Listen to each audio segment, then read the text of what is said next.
Şişe kapağı el sanatları, eşyaları yeniden kullanmanın ve yaratıcılığı benzersiz ve heyecan verici şekillerde serbest bırakmanın harika bir yoludur.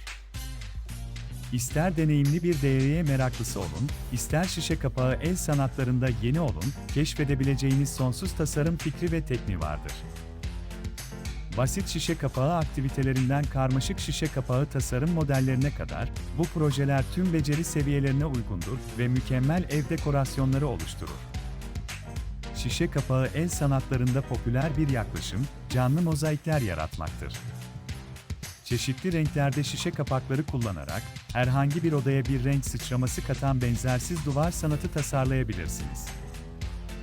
Bu şişe kapağı dekorasyon fikri, geri dönüştürülmüş malzemeler kullandığı için sadece göz alıcı değil, aynı zamanda çevre dostudur. Kişiselleştirilmiş eşyaları sevenler için şişe kapağı el sanatları birçok olasılık sunar. Örneğin, şişe kapağı bardak altlıkları, mıknatıslar ve hatta mücevher parçaları, tarzınızı sergilemenize olanak tanıyan mükemmel projelerdir. Bu şişe kapağı tasarım modelleri, el sanatlarınıza kişisel bir dokunuş katarak fotoğraflar, boya veya reçine ile özelleştirilebilir. Şişe kapağı el sanatlarında bir diğer popüler teknik ise dekoratif şişe kapağı çelenkleri yapmaktır.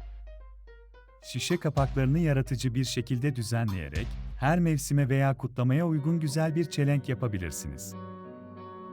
Boncuk, kurdele veya kumaş gibi süslemeler eklemek görsel çekiciliği artırabilir ve gerçekten benzersiz bir parça yaratabilir.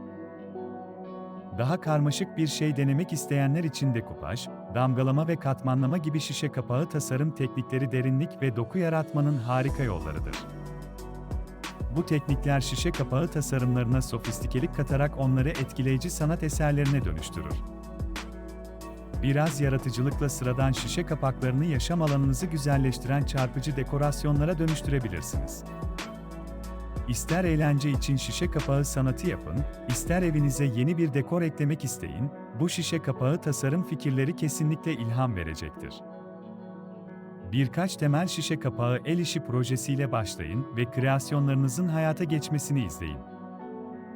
Unutmayın, bu fikirleri beğendiyseniz, lütfen daha fazla yaratıcı değeri içeriği için abone olun.